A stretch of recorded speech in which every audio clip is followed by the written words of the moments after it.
Hi, I'm back with another vlog. Today I am vlogging on Michelle Visage.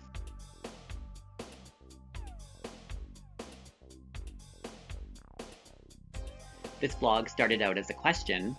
So, Cosmic Cat wrote, "Do you have any information on Michelle Visage during the Club Kid days? She always talks about those times, but I've never seen her in one of Nelson's videos, and I was wondering if you knew anything about her start. Did she hang out with Alig and all the others?" So I'd like to thank Cosmic Cat for the question. So Michelle Visage moved to New York in 1988, where she met two famous New York voguers, Willie Ninja and Cesar Valentino, who she ended up working for, and Cesar Valentino also became her first housefather. She began walking in the ball circuit, and she also performed at the Copacabana, which is coincidentally where she met Lady Bunny for the first time. Her, Cesar Valentino, and Bunny shared a dressing room. This is also where she first became acquainted with Rupaul. Michelle Visage and her first housefather, Cesar Valentino, also appeared on television together in 1988 on a show called The Latin Connection, which they won, first prize being a Casio keyboard. Around the same time, Michelle Visage and Cesar Valentino were also working parties for Suzanne Barge. This is where her acquaintance with Rupaul grew, as she would see him across the hall working with Lady Hennessy, where they would talk briefly and say hello in passing. Between 1988 and 1991, Michelle Visage was a founding member of the group Seduction, which toured for 3 years and had several top 20 hits on the Billboard charts. In 1992, Michelle Visage reconnected with Rupaul when she was featured on the Bodyguard soundtrack with a single that she guest vocaled for The Sound System. At the same time, Rupaul had released his hit single, Supermodel of the World. So they would see each other in passing in the same sort of circles, and they reconnected their acquaintance there. They didn't start to really get to know each other until 1996, when they both worked together for the opening of a radio station, KTUA, in New York. From there, Rupaul invited her to be his co-host for The Rupaul Show, which lasted for 3 seasons.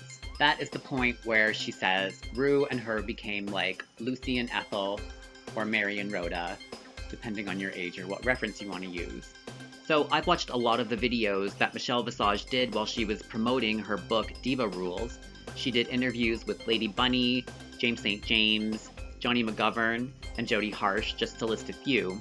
And after going through all of them, I think most definitely the best interview was the one that she did with Lady Bunny.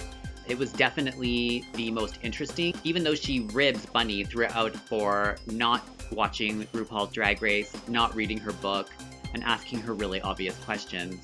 Bunny really does get her to open up, and pretty much all of the information that I'm sharing here you can find in this video, so I will link that below. I think it's definitely worth a read if you're interested in Michelle Visage. The one with Johnny McGovern from Hey Queen, that's interesting as well. She gets more into the Drag Race stuff, and she also gets more into detail with her voguing past. But overall, most of the information definitely comes from her interview with Bunny. Interesting note about the interview she did with James St. James for Wow Presents. I was distracted throughout the whole interview by the subdued tone of James St. James. He seemed, I don't know, the interview just seemed off, like he just didn't have any energy that day. So I can't tell you whether or not it was a good interview because that's all I really remember. But there's a lot on her. You can definitely take a look, and she talks a lot about her and RuPaul, but she didn't become friends with him until 1996. So in terms of whether or not she was connected with the club kids, she was not.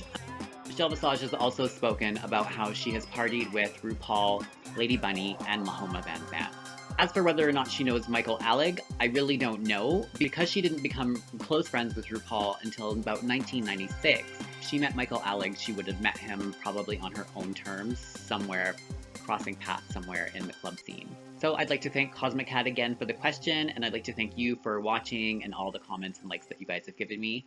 I've just started up a new Facebook account, so if you're interested, you can friend me on Facebook. You can search Len McNeil and just friend request the one with the same picture of the kitty that's on my YouTube channel.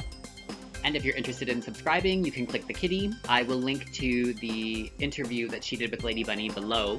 Thanks guys, I will see you for my next regular upload.